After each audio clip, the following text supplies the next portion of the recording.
In the name of Allah, the most gracious, the most merciful. Assalamu alaikum wa rahmatullahi wa barakatuh. It is said that problems do not arise from circumstances, but from our thoughts about them.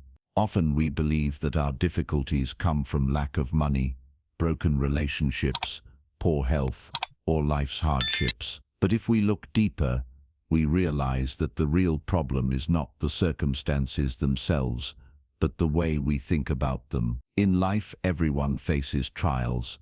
Some face illness, some unemployment, some broken relationships, some lose loved ones, and some live in poverty. But notice, some people collapse under these challenges, while others become stronger and greater. The difference lies only in perspective. If a person thinks, "My destiny is bad, everything is against me, I can never achieve anything," this thought multiplies the pain 1,000 times. But if one thinks, "This is a test, it will pass, I must learn from it, and Allah is with me even in this hardship," the same difficulty produces patience and strength. Thoughts are like seeds. If you plant seeds of fear, complaint, and hopelessness, your heart's soil will grow thorns of distress. But if you plant seeds of gratitude, patience, and hope, your heart will bloom with peace and fragrance. Imagine rain falling.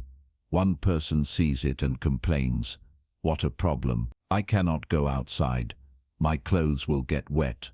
My plans are ruined." Another person sees the same rain and says, "What a blessing. The land is refreshed. The air is cool.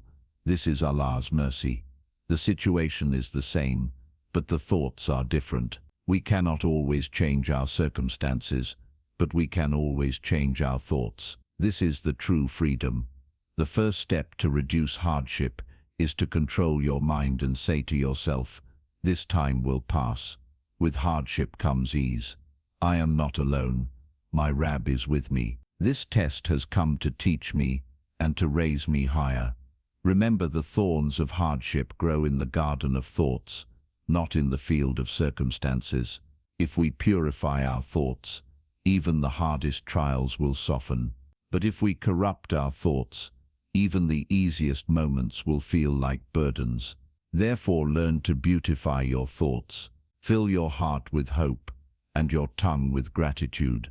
Then you will realize that hardship was never because of circumstances.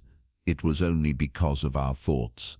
They say, if you begin gratitude today, then from today your life will start to improve. Gratitude is not just saying Alhamdulillah with the tongue. Gratitude is a state of the heart, a perspective, a way of thinking. It is realizing that everything we have is from our Rabb, the breath we take, the eyes that see, the ears that hear, the heart that beats, the shade of a mother, the smile of children, the shelter of a roof, the food on our table. These blessings are countless, but we often ignore them and focus only on what we do not have. That is ingratitude, and it is the root of our inner misery. Gratitude carries a strange power. When a person is grateful, the heart softens, the thoughts transform, and above all, Allah's promise becomes active.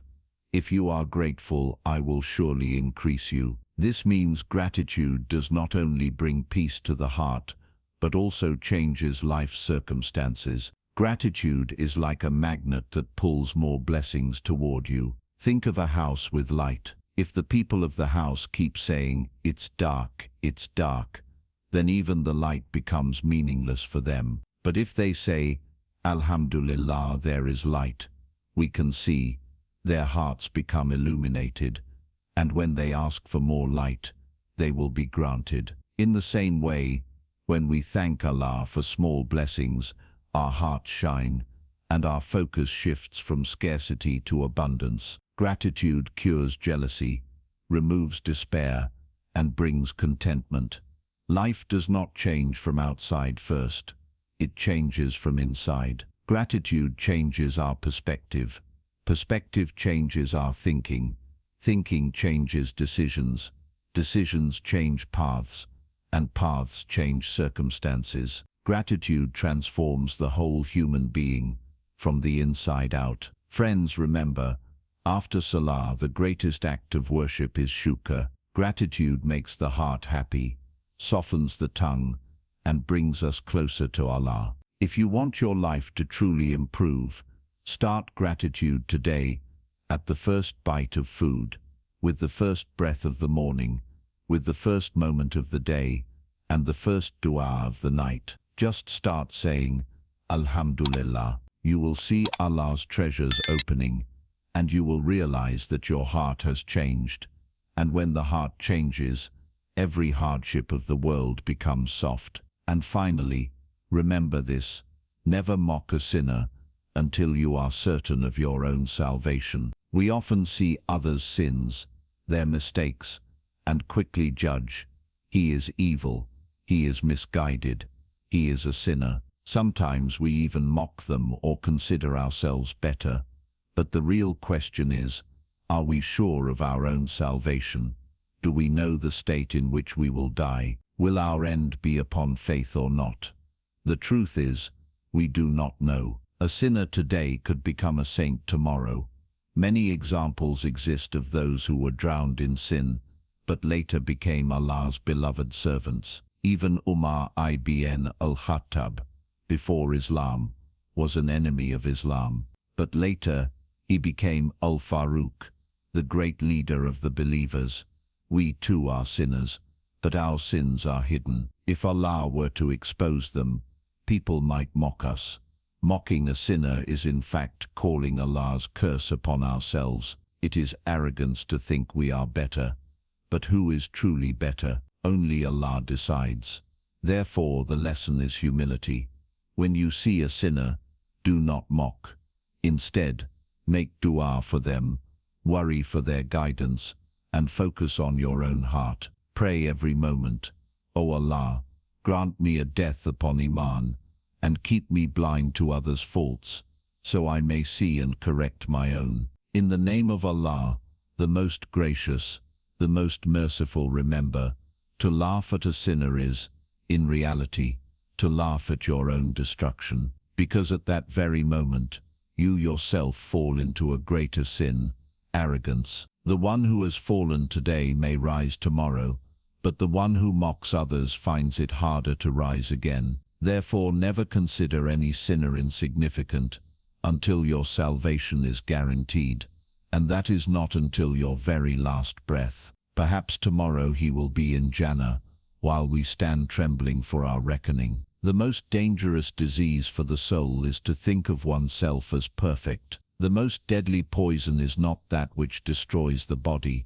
but that which blinds the soul, and that poison is self-conceit. When a person begins to believe, I am complete, my thoughts are the best, my deeds are the highest, my path is the straightest, he closes the doors of his soul. He stops listening, stops learning, and stops reflecting within. This disease hollows out the soul gradually, just as termites eat away the inside of wood while it looks strong from the outside. Outwardly, a man may appear devout, scholarly, or righteous, but inside, pride and arrogance have weakened his spirit. Perfection belongs only to Allah. Every creation besides him is filled with flaws, weakness, and incompleteness. Man is meant to keep learning, keep growing. The moment he thinks, I have reached, he has in fact begun to fall. Think of a child learning letters. If he says after learning a life, that he has become a scholar, will he ever advance in knowledge? Never. The same is with the spiritual journey. The moment we believe we are the best, that we no longer need to change or improve, we imprison ourselves at the doorstep. The health of the soul lies in humility. Say in humility, O Allah, I know nothing. You know everything. O Allah, I am full of weaknesses, and you are the one who covers them. Whoever sees his own shortcomings, Allah raises him. Whoever boasts about his virtues, Allah pulls the ground from beneath his feet. The greatest misfortune is not to be sick, but to think you are perfectly healthy. The greatest loss is not to fall, but to refuse to admit that you have fallen. The most precious treasure for a believer is to acknowledge, I am not complete. I must keep learning. I must keep growing. I must keep returning to my Rabb. This thought keeps the soul alive, the heart soft, and brings man closer to Allah. So ask Allah today, Ya Allah, do not make me arrogant. Do not make me think I am perfect. Make me a learner.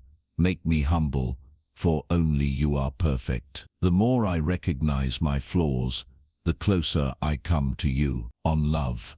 Love demands love in return, not pity. Love is not charity, nor a transaction. It is the purest state of the heart, a light that connects one soul to another. The greatest injustice to love is to answer it with sympathy or mercy instead of love. When a person truly loves, his heart desires that the other also loves him with the same intensity, to make him a part of their life, to share joy and sorrow together. The real peace of love lies in exchange, love for love. But when love is answered with pity, that pity becomes a wound. For pity means the other is staying not out of love, but out of burden or favor. Love cannot tolerate favors.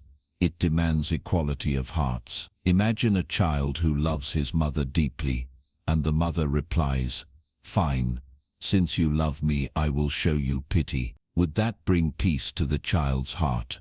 Never. He would yearn to be loved back with the same sincerity. The demand of love is simple, heart for heart. It is like a mirror.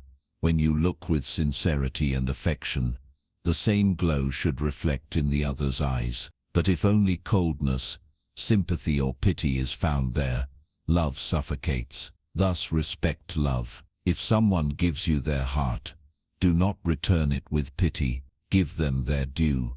Love for love. For only a heart answers to a heart.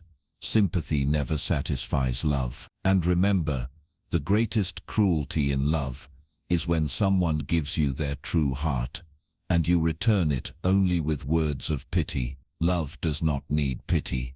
Love only needs love. On silence. Silent people are like silent waters, deep and powerful. Their silence is not weakness, it is strength. There are two types of people, those who speak loudly and express themselves at once, and those who remain silent, observing everything, speaking little. The latter may appear simple, but inside them lies an ocean of feelings, thoughts, and light. Like a noisy stream that is shallow, but a silent sea that hides unfathomable depth, so too are silent souls. They do not waste their depth in noise. Their silence is patience and restraint, the mark of those who have faced life's storms, tasted both sorrow and joy, and yet guarded their hearts. Such people prefer to smile rather than shout, to listen rather than argue. They know that noise does not change reality, only calm reflection does. Silent people often guard the secrets of others. Their silence separates them from worldly chaos, giving them a different vision of life. When they speak, their words strike like engraving on stone, for their speech comes from the depth of the soul. Silence hides a person's inner world. It requires time to understand. That is why silent people sometimes appear intimidating, for the world is used to noise, not silence. But silence itself is a form of worship, a form of knowledge, and a form of dignity. Silent souls are like oceans, holding countless treasures within, quiet in presence, but profound in impact.